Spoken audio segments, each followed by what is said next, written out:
Michio Kaku is a professor of theoretical physics and the author of the best-selling book, The Future of Humanity. He joins us tonight.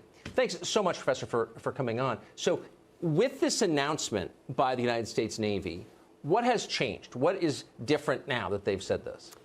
We are now witnessing a tipping point. You see, the burden of proof used to be on the believers to prove that UFOs are real. Now the burden of proof has shifted to the government and the military to prove that they're not real. But the evidence is overwhelming.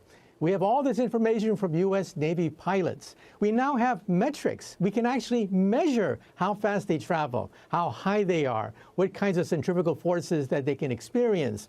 And science, remember, is based on things that are testable, reproducible, and falsifiable. Now we have testable information, a game changer.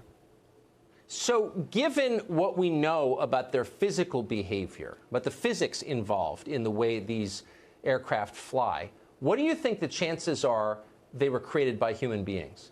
Well, I think there's only two alternatives left now. One is perhaps they are hypersonic drone vehicles. After all, the Russians, the Chinese, and the U.S. are experimenting with hypersonic drones that can travel between 5 and 20 times the speed of sound. That's one alternative. But the other alternative is part of this game changer. We scientists have identified 4,000 planets orbiting other stars at night. Go outside tonight, look in the night sky, and realize that on average, every single star, I repeat, every single star on average has a planet going around it. And you wonder, is anyone looking back at you when you look at the night sky?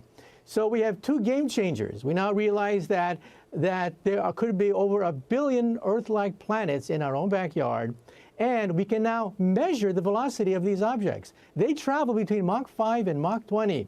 They can go from 80,000 feet down to 20,000 feet in a blink of an eye. They can maneuver so that G-forces would crush any human being.